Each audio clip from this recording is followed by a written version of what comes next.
Monday evening for me in Sweden. And if you're in the United States, in the middle of the day. My name is Maria Appelqvist. And today I'm here with Martin Ülic. Did I pronounce it name right now, Martin? You did it perfectly well. Thank you. Yeah. Ülic, like ooh and chicken. Ülic. And yeah. we're actually just, I was so, it was getting emotional because we were just talking about how you actually lost your home in the fire in Santa Rosa. And yes. And so we just came out from that kind of conversation. And it is transition here for being with you. Martin is the author of 2 books, Integral Relationships, a Manual for Men and Curious Woman. And the second one is Sex, Purpose, Love, Couples in Integral Relationship, Creating a Better World.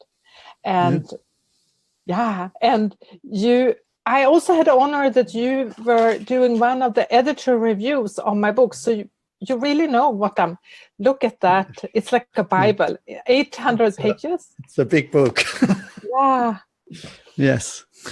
And you also did the editor review for my book. So you really know the content. So we know how I'm thinking. Yes. So we're going to have a juicy conversations about integral theory in the understanding of relationships. So you will learn about integral theory, what it is. Mm-hmm. So and we also want to highlight difference between what consciousness really is. And I know you're a specialist on integral theory. So how can we understand, if you would give a short, a snapshot of describing integral theory, how would you describe it? Yeah. Well, first of all, I wanted to thank you for writing this book, because it was very inspiring to read about these couples that you interviewed. And, it so deeply resonated with me because, integral theory, as the word already says, right, it's sort of like a very male-dominated domain, and it was developed by Ken Wilber, who wrote over 20 books, American writer and philosopher, and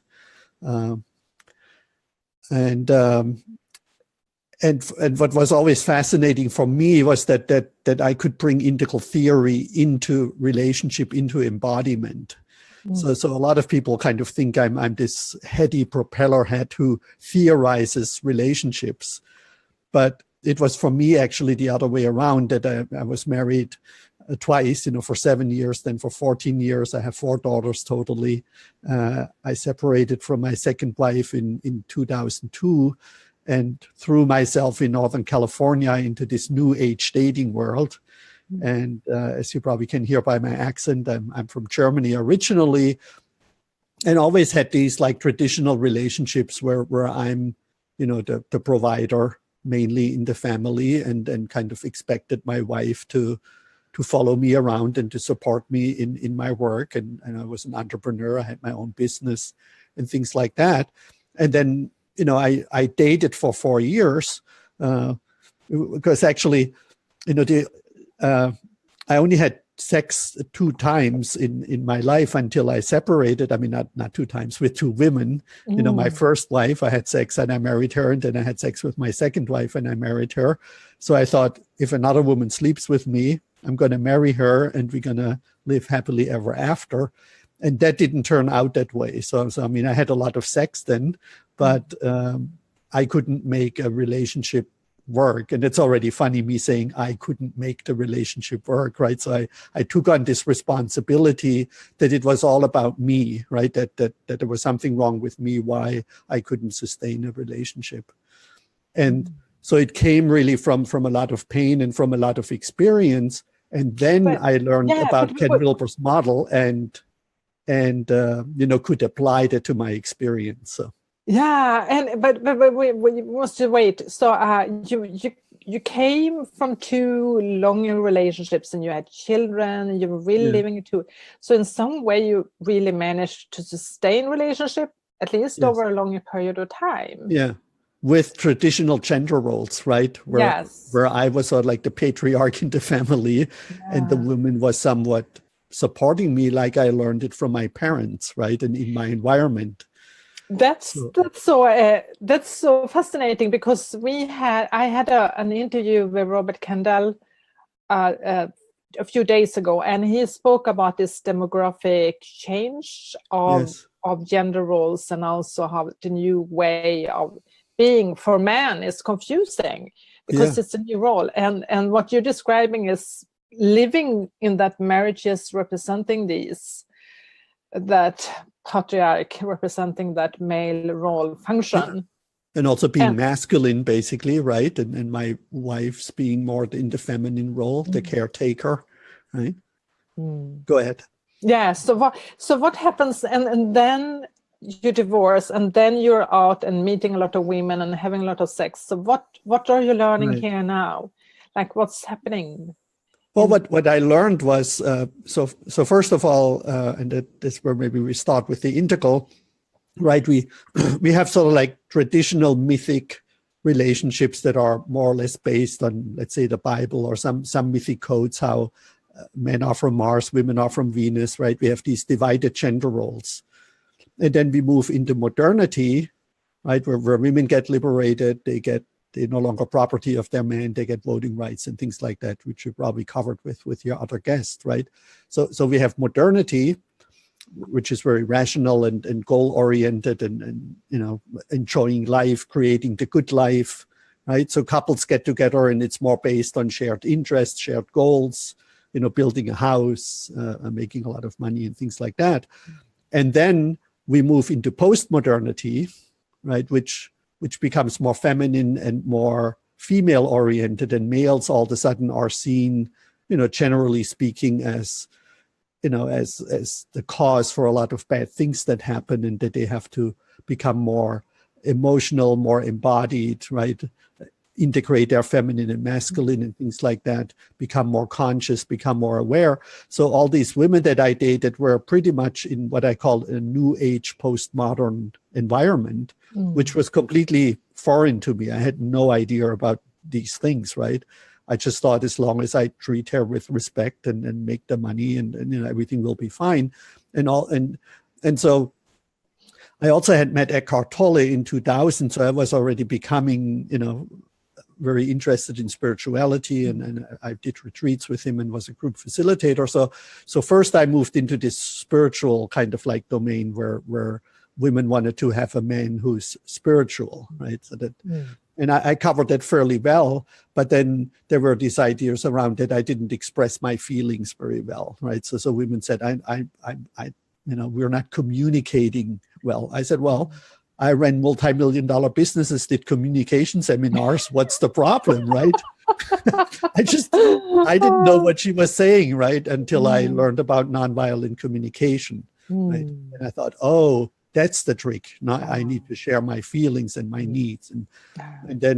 But then, I met someone else and she said, oh, what Enneagram type are you? And sorry, what's the Enneagram? Oh, this, and this. And then somebody gave me The Way of the Superior Man by David Data and said, you have to read this book. This is how I want you to be, right? Which is quite emasculating if you think, Jesus, I built a few multi-million-dollar business, I've been married twice, and now I have to read a book, How to Be a Man. I mean, I was just like, what is that, right? And now I learned how I need to balance and harmonize her in her feminine and masculine energy. And if I become too feminine, then I push her into her masculine, and so on and so forth, right? Yeah. So I ended up like literally with hundreds of relationship books. And then, of course, I did therapy. I did Tantra workshops. I mean, I was just like a real workshop junkie. And almost every night I was sort of like somewhere else learning something about human relating. But all these, everything was kind of laying around like puzzle pieces. I didn't see how, they were all separate. And then somebody gave me a CD set where this man, Ken Wilber, 10 CDs explained. So I cannot explain integral theory in 20 minutes because it takes about 10 hours for the originator to explain it. But in a nutshell, right, I listened to these CDs on a drive from Santa Rosa in Northern California to LA to a trade show.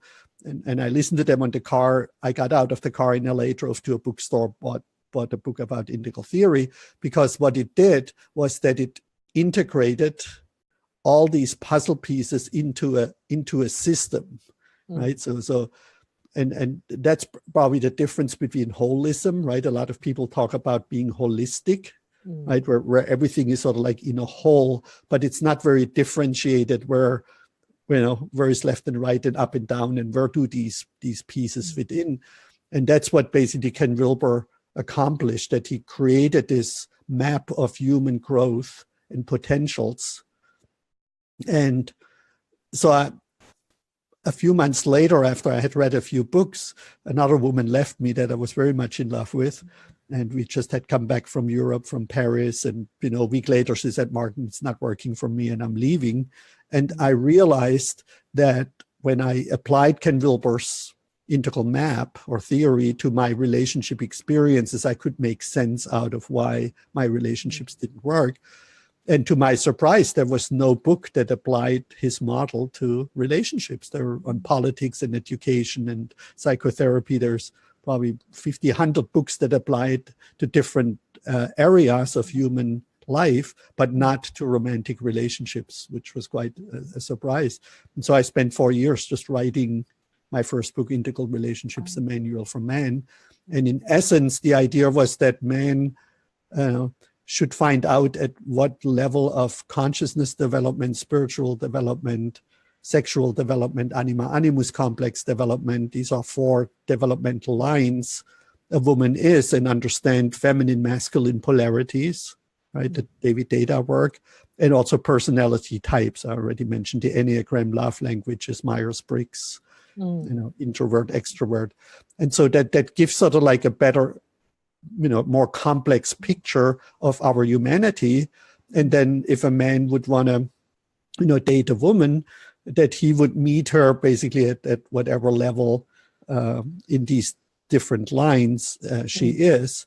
And then that a couple would, there's this slogan, then grow up, clean up, wake up, and show up, right? What you do, what you describe in your book is where these couples really use their relationship as a vehicle in a way for growing up, for cleaning up, doing psychology, shadow work, waking up spiritually, and then sharing a purpose together that is bigger than each individual and their relationship. So they're making the world a better place, as I say. Yeah. And the fascinating with that is actually you can see the different level of consciousness. And I have to say, I'm so happy I didn't know about your book before I wrote mine, because that would maybe made it even more complicated in a way, like, because I could actually handle it in a very simple way and not complicate consciousness, for instance. But yes. But now when I'm having you here, we can actually do that. And like, because a lot of people, and this is so fascinating, because sometimes I'm thinking, is it possible to explain consciousness to someone who isn't conscious?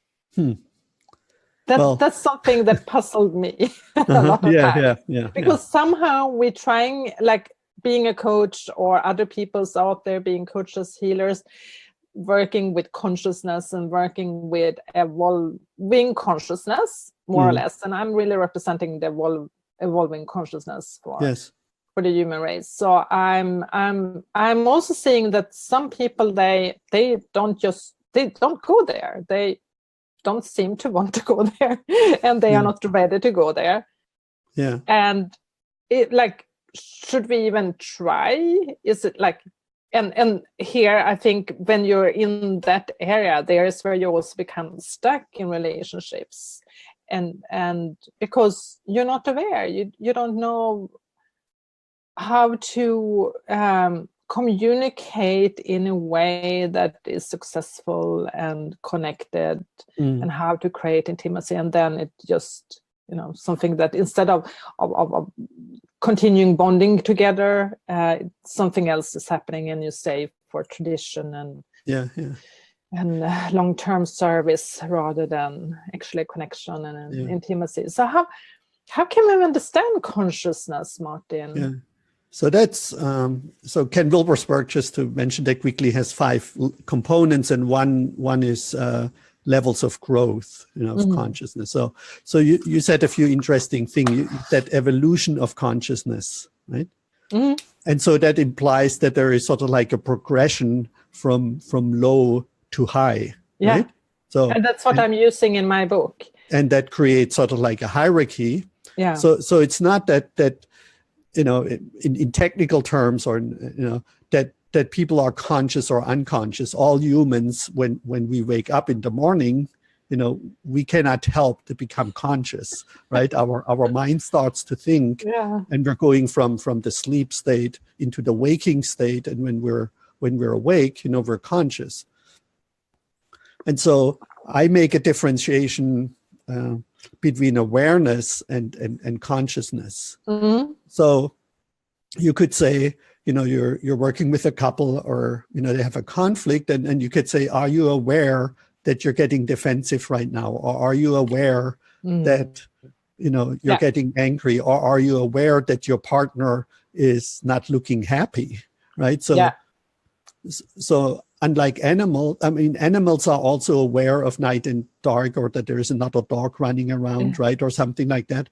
But what they do is they basically respond or react sort of like based on patterns. But they're not really thinking, right? They're just immediate. They have an immediate experience of what they are aware of, and there is an immediate response that is unconscious in a way, right? Yeah. Exactly. And so humans sometimes also have these immediate, fight, flight, freeze reactions. Reactive mood. Right? So then there is no conscious witness who is basically creating a space between what our senses are delivering to our mind, or what arises in ourselves. Right? So the first step is to create this space between, an emotional reaction is emerging, or even no emotional reaction is emerging, right? When I started therapy, the therapist said, so how did you feel when your friend, was hanging out with another man? And I went less like, I don't know what, I don't know. What do you mean? And he said, well, having no feeling is a feeling too. Yeah.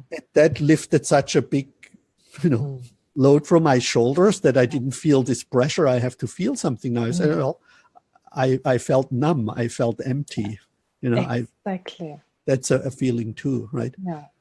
So the first step is to become aware of that something is happening outside or inside of us.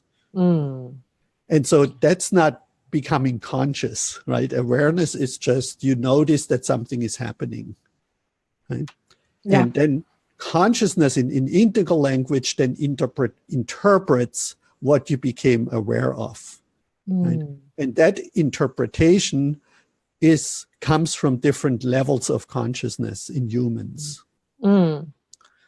And this is where it gets self-reflection, ability to self-reflect. So consciousness is actually the ability to reflect over yourself and expand. Right, to interpret how you interpret your experience. Yeah. And not everybody interprets their experience the same way. We just need to turn on the TV, right? There's a school shooting, and some people say, give all or give teachers weapons so they can fight back, right?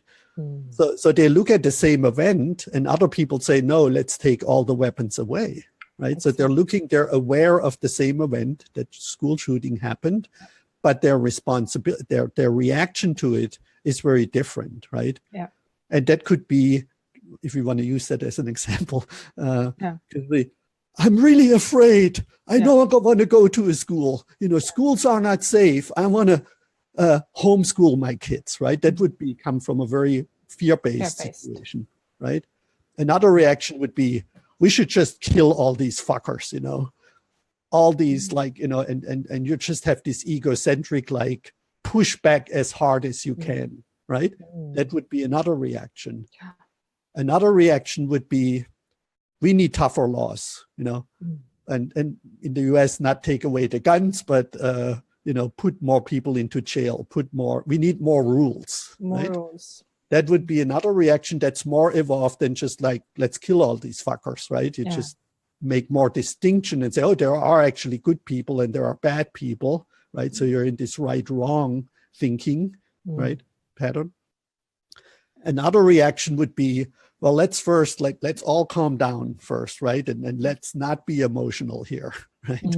Let's rationally understand what's going on, right? Mental illnesses and approach it from a rational level. There must be a rational solution to that, right? That would be more like right-wrong thinking. That's more based on mythic beliefs, but it would be on science, on analysis, right? Let's do a 2-year study before we even start to approach that subject, and let's get all the experts involved in things like that.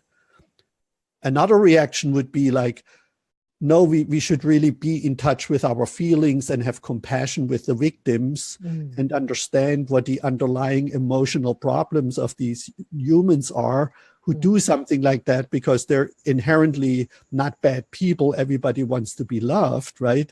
And so we need to understand the underlying motives of these individuals and not stereotype them and support them in becoming healthier, right? It's an emotional problem, right? And so you see, some people then see, well, there seem to be each higher solution that I just seems to be more evolved than the previous solution, right? And now you can say, in a relationship, the same thing happens, right? There is a conflict. So first, you need to become aware that there is a conflict, right? Because often men are somewhat, well, that's not a problem, right? Oh, she's just has PMS or is moody, or she's just a woman, or that's just right? So there isn't even an awareness really that there is a problem, right? It just gets brushed off. But if there is then, and I think in your book that this is really described very well, that your so-called conscious couples, right? Which I wouldn't, because everybody's conscious, I wouldn't use that. Yeah, they went, as I understand it, right, to go into the relationship and say, let us both be aware what is arising inside of us emotionally, right, or spiritually. I mean, what's alive in me right now, and also outer circumstances, right? What are we aware of? And then when there is a dissonance, right, which means they have a different interpretation of, let's say maybe, wow, you look really angry, right? So, oh no, I'm not angry. I'm just aroused right now, or I'm, so they're willing to create this gap and to say back, okay, there is a dissonance, and we want to see where this dissonance is coming from, right? And we want to find harmony again. We want to find resonance. We want to find intimacy again. But that can only happen, it's a little bit more complicated, when couples are at the same level of consciousness, right? So if one partner would take a rational approach to the problem and say, okay, let's not be emotional about that, and let's analyze the situation and find a rational solution to our dissonance, to our conflict. And the other person says, no, it's an underlying emotional thing, right? It's something that's deeper, that cannot be rationalized, right? Then there is a dissonance that we then speak of. People are at different levels of consciousness. And that's sort of one essential message of my book is that as long as you're in love, and there are, when we fall in love, usually there aren't many conflicts because we're very accommodating towards each other. And so, and also if there are clearly divided gender roles where you don't really have to find much agreement, as long as the man assumes his responsibilities in what I call the public sphere, right, bringing in the money, and the woman assumes the responsibility in the domestic sphere, there's actually very little overlap, right? It's just the sexual and eating together and going on vacation together. That's why often conflicts emerge in vacations, right, where couples really have to live for 3 weeks together. Yeah. Otherwise, they're often like really separate. And so when these gender roles fall away, right, then these and conflicts emerge, then people have different tools available to deal with that conflict, right? And so again, we could say, one partner would say, I'm just not feeling safe. And all I need in the relationship is I need to feel safe, and I'm not safe, right? So if the other person said, well, what are you afraid of? Well, you know, this could happen, that could happen. Maybe you lose your job, or maybe you become sick, and what, you know, it's very fear-based. You know? So that would be kind of like the lowest level. The next level would be that someone says, well, and I've really been in relationships, everybody just does what's best for him or her. And then if we act in our own self-interest, then there will be sort of like an overlap. You know, both people are responsible for their own happiness and do whatever makes them happy. And then when we're both happy, then we will have a happy relationship. I mean, let's both be very selfish and then try to have a relationship, right? It's like an interesting concept. Or you say, no, men have to behave like that. Females have to behave like that. And men are from Mars and women are from Venus. And if there is a conflict, we have to go to a higher authority, a pastor, an elder, a therapist. But we're not going there to do any healing or anything. We're just going there to be told what to do.